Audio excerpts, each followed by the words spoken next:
Hermanos, hermanas, amigos que han tenido la oportunidad de escuchar el Santo Evangelio.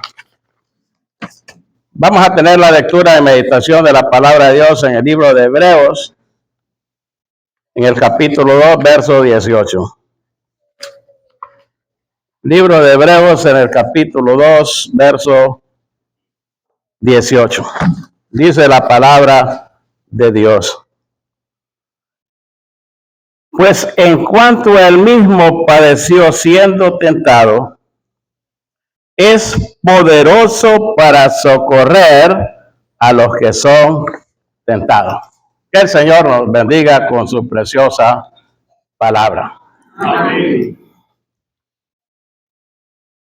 La letra del coro, del himno que cantamos al final, dice: oh, dime más, lo que cantamos, oh, dime más, he menester de su sostén, de su poder. He menester. Necesitamos de su sostén, de su poder. Y de eso venimos a hablarle en esta mañana, del poder del Señor.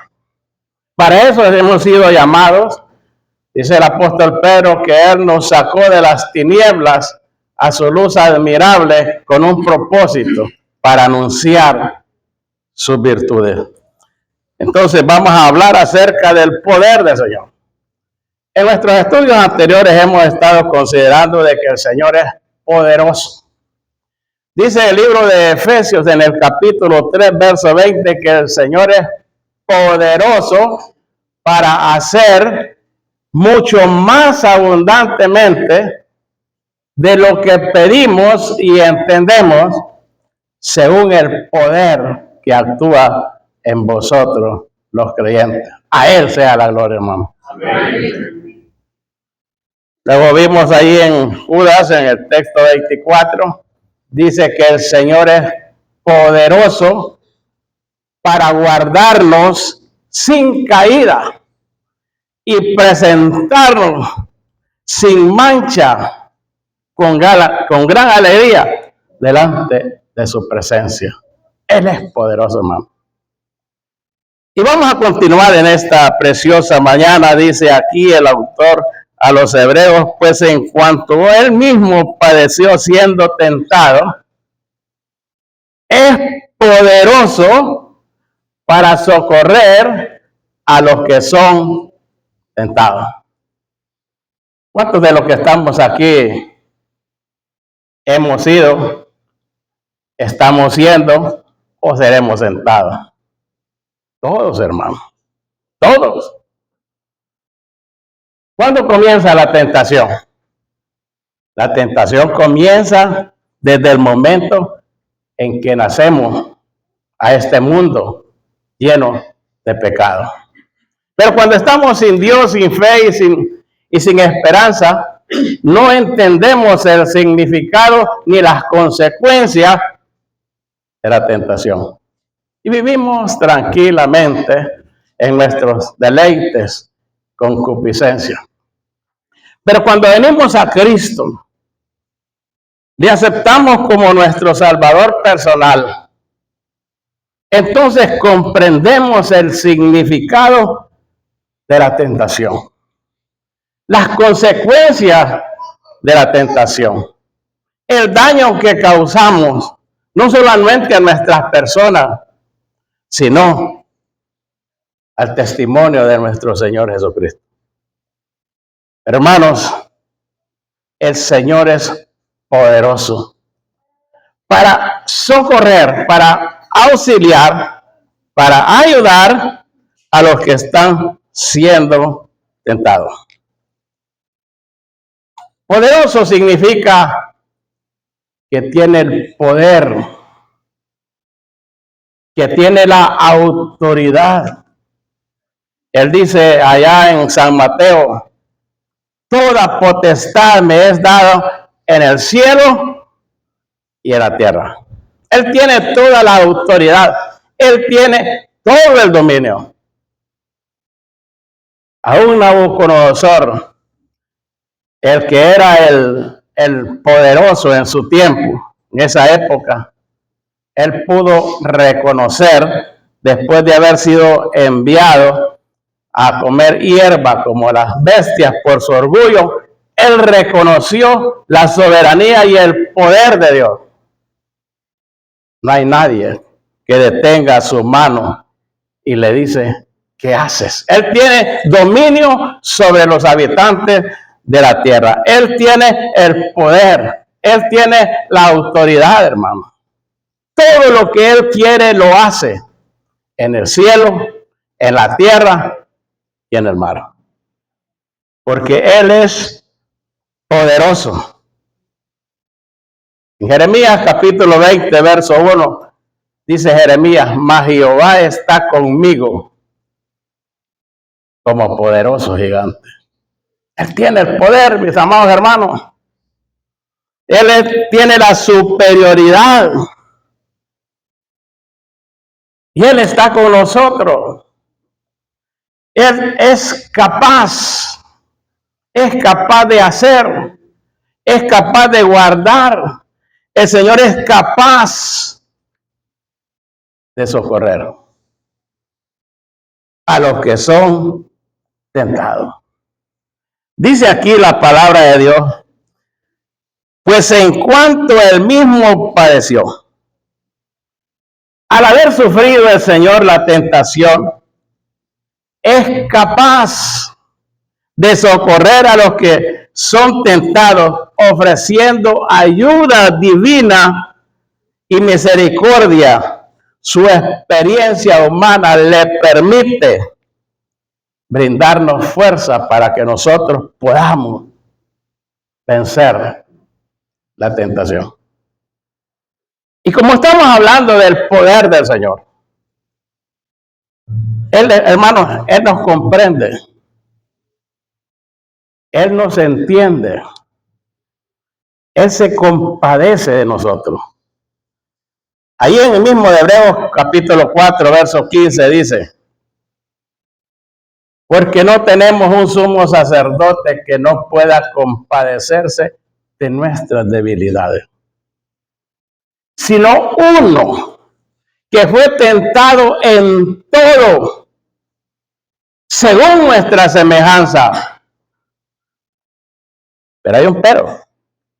Hay una diferencia, pero sin pecado. Él nunca pecó, porque su naturaleza era una naturaleza divina. Aunque fue tentado, pero dice, pero nunca hizo pecado, ni se halló engaño en su boca. Él fue tentado, hermano. Bueno, vamos a ver la tentación del Señor. Porque dice el autor a los hebreos, pues en cuanto Él mismo padeció siendo tentado. ¿Cuándo y a dónde fue tentado el Señor Jesucristo? El Evangelio según San Mateo en el capítulo 4 y texto 1 dice que el Señor fue llevado por el Espíritu al desierto con un propósito, para ser tentado por el diablo. Y ahí estuvo 40 días y 40 noches. Y tuvo hambre. Y vino el tentador.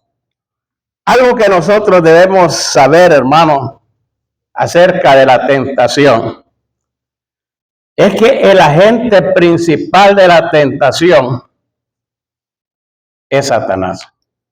Él es el tentador. Y tiene dos aliados muy importantes. El mundo y la carne. Nuestra naturaleza humana es aliada del enemigo. Y para vencer, el Señor nos dice que debemos no amar al mundo. Primera de Juan 2:15, 16, 17, no améis al mundo, ni las cosas que están en el mundo. Si alguno ama el mundo, el amor del Padre no está en él. porque todo lo que hay en el mundo, los deseos de los ojos, los deseos de la carne y la vanagloria de la vida no provienen del Padre, sino del mundo. Y el mundo pasa y sus deseos, pero el que hace la voluntad de Dios permanece para siempre. Después de haber ayunado, el Señor Jesucristo tuvo hambre. Eso significa que tuvo una necesidad fisiológica. Es una necesidad de comer. Después de ayunar tanto, hermanos, el cuerpo pide alimento por la falta de nutrientes. Deje de comer usted un día, 2 días, y va a experimentar una gran hambre. Y si a usted no le gusta X comida, con hambre, no importa. Entonces, hermanos, cuando él sintió hambre, ¿sabe qué? Vino el tentador. ¿Qué nos indica, hermano? Que el tentador llega en los momentos de crisis, en los momentos de dificultad, en los momentos de necesidad, en los momentos de adversidad. El primero que llega es el tentador. Yo no sé qué es la necesidad que usted está pasando. No sé cuál es la dificultad. No sé de lo que usted está siendo tentado. Pero el enemigo habla. Y el enemigo, hermanos, no habla mucho. El enemigo habla poco. El enemigo solamente dice 2 palabras. Si eres hijo de Dios, di que estas piedras se conviertan en pan. Lo primero que el enemigo hace es poner en duda nuestra identidad con Dios. Si eres hijo de Dios. Más adelante le volvieron a repetir al Señor, si eres hijo de Dios. Cuando estaba en la cruz del Calvario, el enemigo le volvió a repetir, si eres hijo de Dios. Si eres hijo de Dios, di que estas piedras se conviertan en pan. Pero el Señor Jesucristo venció al enemigo, haciendo uso inteligente de la palabra de Dios. Escrito está también, dice, no solo de pan vivirá el hombre, sino de toda palabra que sale de la boca de Jehová. Quiero decir algo, hermano. La tentación no es pecado. La tentación tiene, o la palabra tentación tiene 2 lados o 2 aspectos. Es prueba. Dice la Escritura que Dios probó a Abraham, es una prueba. Pero tiene el otro lado que es incitación al mal, al pecado. La tentación no es pecado. ¿Sabe qué es la tentación? Es la invitación a pecar. Es como que el enemigo tenga una invitación. Es la invitación a pecar. Mientras usted no ha agarrado la invitación, no ha pecado. Pero ahí está, cuando el enemigo no sabe nuestra necesidad, y entonces, de acuerdo a la necesidad, nos hace la invitación. El Señor tenía hambre. ¿Cuál fue la invitación? Si eres hijo de Dios, di que esa piedra se convierta en pan. Yo no sé cuál es su necesidad. Sea cualquiera su necesidad. Dice Filipenses 4:19 que el Señor puede suplir nuestras necesidades conforme a sus riquezas en gloria. Cualquier necesidad es suplida por nuestro Señor Jesucristo. Dice Santiago que cada uno es tentado cuando de su propia concupiscencia es atraído y seducido. Luego la concupiscencia, una vez que ha concebido la luz del pecado. Pero ya cuando está la invitación en sus manos y entonces y el pecado siendo consumado, la luz la muerte. Ahora, decíamos la vez anterior que el enemigo conoce más la Biblia o la palabra de Dios que usted y que yo. Porque eres más viejo. Él la empleó en el huerto del Edén. Él la conoce, pero la tergiversa. Dice que lo llevó ahí, lo puso en la parte superior del templo y le dijo, arrójate. ¿Qué le dijo? 2 palabras, porque escrito está. A sus ángeles mandará cerca de ti para que tu pie no tropiece en piedra. Pero como el diablo solamente utiliza 2 palabras, el Señor también solo utiliza 2, porque con el enemigo no hay que dialogar. Escrito está también, no tentarás al Señor tuyo. Luego lo llevó, dice, a un monte alto, hermano, y le mostró todos los reinos del mundo en un instante. Y le dijo, todo esto te daré. Solo hay una condición. Si postrado me adoraré. Vete, Satanás, le dijo el Señor, porque escrito está, al Señor tu Dios adorarás y a Él solo servirá. Entonces, ¿qué hizo el diablo, hermano?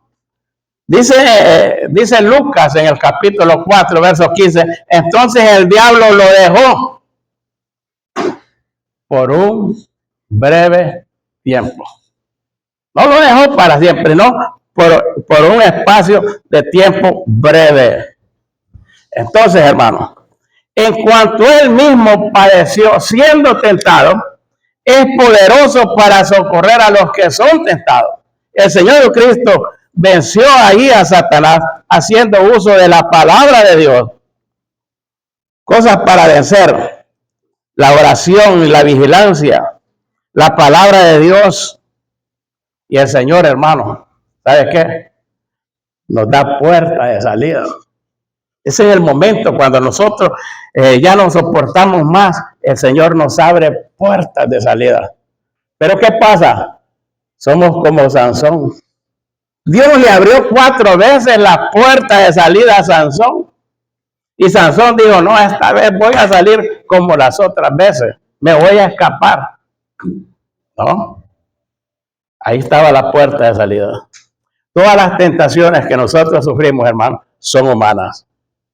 No os ha sobrevenido ninguna tentación que no sea humana. Pero fiel es Dios, que no os dejará ser tentado más de lo que podéis resistir, sino que dará juntamente con la tentación la salida para que podáis soportar. Ahora las tentaciones son diversas. La tentación no solo nos habla de la infidelidad sexual, de la infidelidad a la fornicación, al adulterio. No, hermanos, el Señor sabe, o el enemigo sabe por dónde atacarlo a usted y a mí. Por espacio de tiempo, en cierta ocasión vinieron los fariseos y enviaron una comisión de discípulos al Señor. Este relato está ahí en Lucas 22:15. Y entonces llegaron aquellas personas con astucia. Ellos tenían una comisión, ver cómo sorprender al Señor Cristo, cómo tentarle, cómo inducirlo al mal. Y entonces los hombres empiezan, maestro, sabemos que amas la verdad. Sabemos que enseñas con verdad el camino de Dios. Y que no te cuidas de nadie porque no ves la apariencia de los hombres. Mire, el halago, los elogios muchas veces, hermano, detrás de todo elogio exagerado se esconde una intención, una trampa. Dicen que los elogios son como el carbón, apagado te ensucia, encendido te quema. Cuidado con los reconocimientos y los aplausos. El enemigo llegó para decirle, tú amas la verdad. Ahora viene la trampa. Dinos pues, dinos, ¿es lícito dar tributo al César o no? Delante de toda la multitud. ¿Qué le dijo el Señor? El Señor conoció la malicia de ellos y le dijo, ¿por qué me tentáis hipócritas? Porque si el Señor decía que sí, los fariseos que estaban en contra del imperio romano lo iban a acusar de que el Señor estaba favoreciendo al imperio de Roma y que el Señor estaba diciendo que los judíos podían tributarle no solamente impuestos, sino adoración. Pero si el Señor decía que no, ahí estaban los herodianos, que eran a favor del imperio romano, y lo iban a acusar de Herodes, de que el Señor era rebelde, que estaba induciendo a los judíos a no pagar impuestos. Miren hasta dónde es la astucia. Primero la adoración, de ahí la trampa. ¿Qué dijo el Señor? Muéstrenme la moneda. Una moneda se le presentaron. ¿De quién es esta imagen? De César. Nada a César lo que es del César. Y a Dios lo que es de Dios. Miren, quedaron maravillosos. Mis amados hermanos, el tiempo ha llegado y vamos a seguir con este momento acerca de la tentación porque es muy importante. Pero la tentación no es pecado. Ceder a la tentación es el pecado. El hermano Rafa viene y nos va a ayudar con himno 333. Tentado no cedas. Ceder es pecado. Dios le bendiga, hermano. Amén.